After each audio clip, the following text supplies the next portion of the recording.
Hey everyone, welcome to my channel.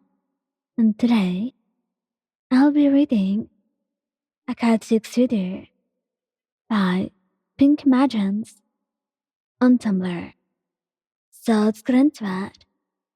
Everyone knows that Katsuki has a huge soft spot for you, but not a lot of people know that he's not as mean as he acts and looks like. At least, not to you. Again, Katsuki had a bit of a sweet spot for you. Yes, he could still have one hell of an attitude, and he definitely still had anger issues. But the important part was that he was trying to be better, all for your sake, and that was important. It was all that mattered for you. So already had a soft spot for you. So of course, your friends had wanted to get a real reaction out of him. But if returned the soft spot, even more soft, and the plan commences. They put you in a short light brown plaid skirt that flared out and accentuated your hips.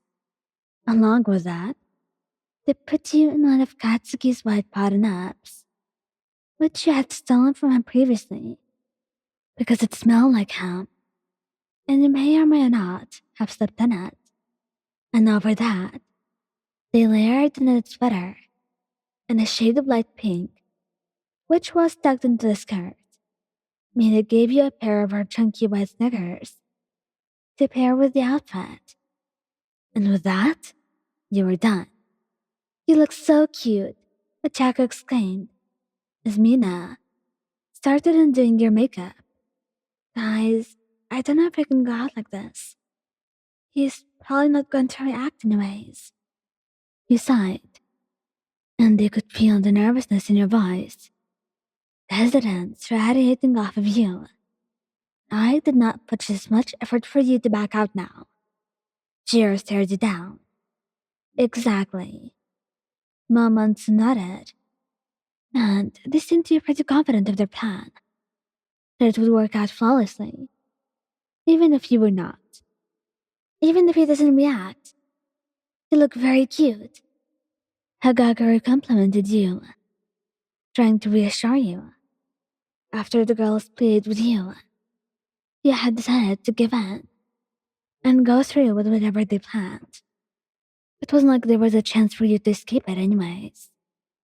You walked over to the common area, where Katsuki was peacefully trying to read his book, while Kaminari and Kirishima were busy playing video games on the same couch. The way he furrowed his eyebrows to try to focus better from the noise near him was somehow the most adorable thing you had ever seen in your life. It was like seeing a cat scrunch up its face. Certainly the most adorable thing you would ever see. To look back at the girls who were watching you from the stairs up to the dorms, and with a sigh and an encouraging look from them, he started walking past. He didn't even look up from his book. And you looked back at the girls again. And then, Ochako mouthed, Plan B, at you. So you had started walking to the kitchen. The thing was that you really wanted no one else to see you like this, except for your boyfriend. And if you called on him, Kirishima and Dinky would look up to you. But you did promise the girls, so you had to give them this. You let out a sigh, defeated, and did as he asked, and went on with Plan B. Hey, Katsuki! He called out, looking at the cupboards as he tried to reach the top shelf. Could you help me get a glass? You asked ever so innocently, like you just didn't know what you were doing to him, like you didn't know you were destroying him from the inside out with what you were wearing. And you didn't. It was a complete surprise. When Katsuki looked up from his book and took a double look at you, after just a few seconds, His face was completely red, and after not answering for a while, it caught the other boy's attention, and they looked over at him. And when they saw that his face started to resemble Kirishima's hair, they looked over at you, but you didn't notice, since you were still trying to reach a glass. Dinky, stupid Dinky, let out a low whistle, without thinking, and at the speed of lightning, a red pair of eyes stared him down. He finally looked over at them, with red cheeks, blushing. Katsuki was walking over to you.